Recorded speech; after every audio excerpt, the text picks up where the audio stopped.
Taste the Daily.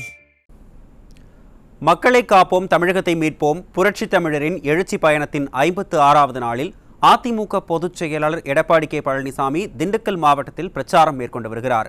இதன் ஒரு பகுதியாக வேடசந்தூர் சட்டமன்ற தொகுதியில் உள்ள ஆத்துமேடு பகுதியில் திரண்டுள்ள பல்லாயிரக்கணக்கான மக்கள் மத்தியில் அதிமுக பொதுச் செயலாளர் திமுகவின் அவலங்களை நாட்டு மக்களுக்கு எடுத்துரைக்க உள்ளார். இது குறித்த கூடுதல் விவரங்களை தலைமை செய்தியாளர் ஜெயக்குமார் வழங்க கேட்கலாம். வணக்கம் ஜெயக்குமார், விவரங்களை சொல்லுங்க. வணக்கம் அருண். மக்களை காப்போம் தமிழகத்தை மீட்போம் புரட்சி தமிழருடைய எழுச்சி பயணத்திலே திண்டுக்கல் மேற்கு மாவட்டம் வேடச்சந்தூர் சட்டமன்ற தொகுதியில் இருக்கக்கூடிய ஆத்திமேடு பகுதியிலே திரண்டிருக்கக்கூடிய பல்லாயிரக்கணக்கான மக்கள் மத்தியிலே அனைத்து இந்திய அண்ணா திராவிட முன்னேற்ற கழகத்துடைய பொதுச் செயலாளரும் சட்டமன்ற எதிர்க்கட்சி தலைவரும் முன்னாள் முதலமைச்சருமான புரட்சி தமிழர் எடப்பாடி கே பழனிசாமியுடைய வாகனம் கவர்ந்து வந்திருக்கிறது. பல்லாயிரக்கணக்கான மக்கள், அதாவது முளைப்பாரிகளை கையில் ஏந்தியும் அதே போன்று மலர்களை தூவியும் உற்சாகமான ஒரு வரவேற்பினை அனைத்து இந்திய அண்ணா திராவிட முன்னேற்ற கழகத்துடைய பொதுச் செயலாளர் புரட்சி தமிழர் எடப்பாடி கே பழனிசாமிகளுக்கு வழங்கி வருகிறார். அனைத்து இந்திய அண்ணா திராவிட முன்னேற்ற கழக ஆட்சியிலே செய்த சாதனைகள், ஏற்றங்கள், மக்கள் மனதிலே நிலை மக்களுடைய வரவேற்பு மக்களை காப்போம் தமிழகத்தை மீட்போம் என்கிற இந்த எழுச்சி பயணம் இன்றைக்கு தொடர்ந்து அனைத்து இந்திய அண்ணா திராவிட முன்னேற்ற கழகத்துடைய பொதுச் செயலாளர் பிரதமர் எடப்பாடி கே பழனிசாமி அவர்கள் திண்டுக்கல் மேற்கு மாவட்டம் வேடச்சந்தூர் சட்டமன்ற தொகுதியில் எழுச்சி உரை ஆற்றிய பிறகு கரூர் மாவட்டத்தில் இருக்கக்கூடிய கரூர் டவுன் பகுதியில் எழுச்சி உரை ஆற்றவிருக்கிறார். அனைத்து இந்திய அண்ணா திராவிட முன்னேற்ற கழகத்துடைய இந்த குஜிலம்பாறை தலைமையிடமாக கொண்டு தனி தாலுக்காக உருவாக்குவதற்கு அனைத்து இந்திய அண்ணா திராவிட முன்னேற்ற கழக ஆட்சியிலே இந்த சட்டமன்ற தொகுதியில் இருக்கக்கூடிய மக்களுக்காக விடுத்துரைக்கப்பட்டது, வழங்கப்பட்டது.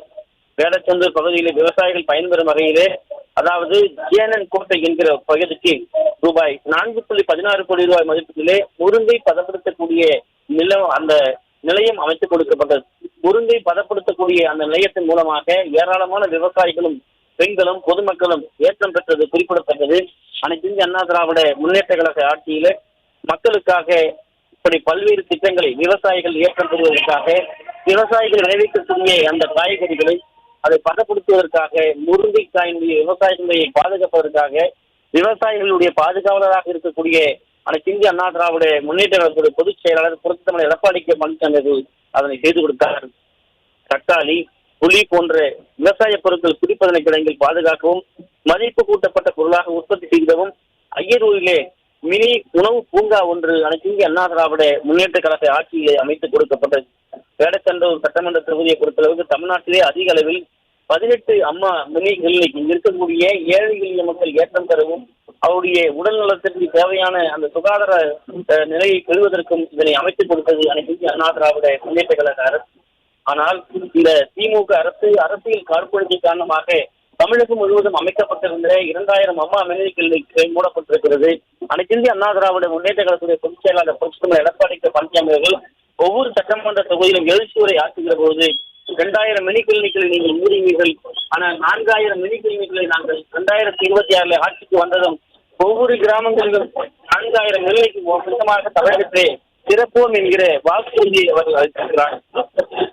குஜிலியம்பாறையிலே தீயணைப்பு நிலையம் அமைக்கப்பட்டது. அதே போன்ற வேடச்சந்தூர் அந்த தொகுதியிலே மையப்பகுதியாக இருக்கக்கூடிய எரியோடு பேரூராட்சி என்கிற பகுதியிலே 75 லட்சம் மதிப்பில் மின் மயானம் அமைத்துக் கொடுக்கப்பட்டது. வேடச்சந்தூர் தொகுதி வழியாக செல்லக்கூடிய திண்டுக்கல் கரூர் மாநில நெடுஞ்சாலை 4 வழிச்சாலையாக 450 கோடி ரூபாய் மதிப்பீட்டில் தரம் உயர்த்தப்பட்டது. தண்ணீர் பந்தம்பட்டியிலே 7.25 கோடி மதிப்பீட்டில் கலைக்கல்லூரி கட்டப்பட்டது. காமராஜர் பல்கலைக்கழக உறுப்பு கல்லூரியாக இயங்கி வந்த அந்த கல்லூரியை அரசு கல்லூரியாக தரம் உயர்த்தியது அனைத்து இந்திய அண்ணா திராவிட முன்னேற்ற கழக அரசு. வேடன் சந்தையூர் என்கிற பெயர்தான் மருவி வேடச்சந்தூர் ஆனது. புகழ்பெற்ற வேடச்சந்தூர் சந்தைக்கு ரூபாய் 1.80 கோடி மதிப்பீட்டிலே புதிய கட்டிடம் கட்டி கொடுத்தது அனைத்து இந்திய அண்ணா திராவிட முன்னேற்ற கழக அரசு. 2.39 கோடி ரூபாய் மதிப்பீட்டிலே வேடச்சந்தூர் தாலுகா அலுவலகம் கட்டி கொடுக்கப்பட்டது. தண்ணீர் பந்தம்பட்டியிலே பயன்பாடற்று இருந்த வெங்காய குளிர்பதன கிடங்கு மாற்றம் செய்து கான்பெட் சார்பாக உர உற்பத்தி நிலையமும், கூட்டுறவுத்துறை சார்பாக பெட்ரோல் நிலையமும் அமைத்துக் கொடுத்தது அனைத்து இந்திய அண்ணா திராவிட முன்னேற்ற கழக அரசு. திமுக அரசால், குறிப்பாக அதிமுக ஆட்சியில் கொண்டு வரப்பட்ட பல்வேறு திட்டங்கள் ஸ்டிக்கர் ஓட்டப்பட்டிருக்கிறது இந்த சட்டமன்ற தொகுதியிலே.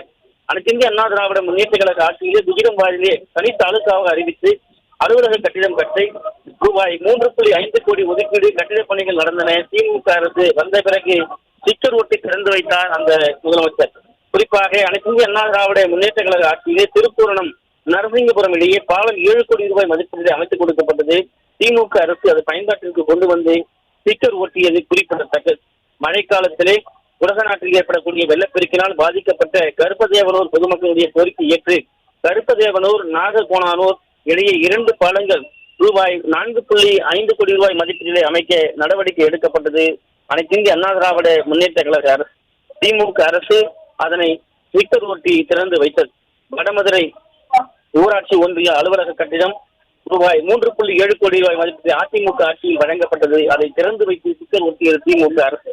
ஸ்டிக்கர் ஒட்டுகிற அரசாகத்தான் 4.5 ஆண்டுகளாக இந்த அரசு இருப்பதாக இங்கு இருக்கக்கூடிய மக்கள் வேதனையோடு தெரிவித்திருக்கிறார்கள். திமுக அரசால் திரைப்பில் போடப்பட்டிருக்கிற பல்வேறு திட்டங்கள் இருப்பதாக இந்த தொகுதியில் இருக்கக்கூடிய மக்கள் வேதனைப்படுகிறார்கள். மாயனூர் அணையில் இருந்து உபரி நீரை குழாய் மூலமாக கொண்டு வந்து வேடச்சந்து தொகுதியிலே 100 குளங்கள் நிரப்பும் திட்டத்தை அப்போதைய சட்டமன்ற உறுப்பினர், அதாவது இன்றைய இளைஞர் இளம்பெண்கள் பாசறையுடைய செயலாளர்களுடைய டாக்டர் பரமசிவம் சட்டமன்றத்திலே கோரிக்கை வைத்தவுடன் 110 விதியின் கீழ் அறிவித்து அதை ஆய்வு செய்வதற்காக நிதி ஒதுக்கீடு செய்யப்பட்டது.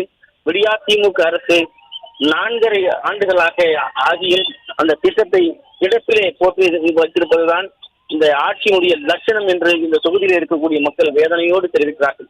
இளைஞர்களுடைய வேலை வாய்ப்பிற்காக ஆர்கோம்பையில் சிப்கோ வடமதுரையில் இருந்து சிப்காட் அமைக்க அனுமதி வழங்க நிலம் கையகப்படுத்துகிற பணியை தொடங்கியது அனைத்து இந்திய அண்ணா திராவிட முன்னேற்ற அரசு.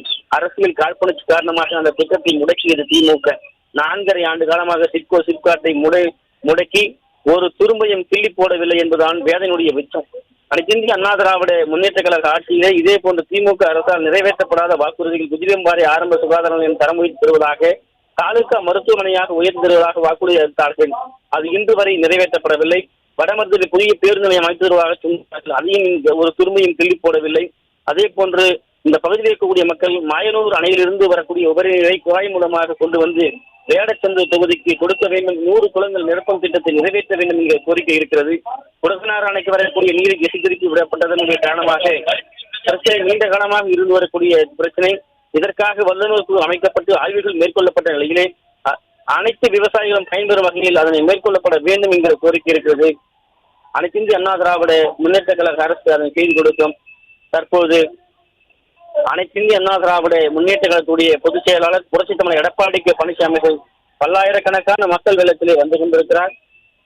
அதிமுகவுடைய, அதாவது இளைஞர் இளம்பெண்கள் பாசறையினுடைய செயலாளர் முன்னாள் சட்டமன்ற உறுப்பினர் டாக்டர் பரமசிவம், அதே போல் அதிமுக பொருளாளர் முன்னாள் அமைச்சர் திண்டுக்கல் சீனிவாசன் ஆகியோர் பேசி வருகிறார்கள். அந்த காட்சியை பார்க்கலாம்.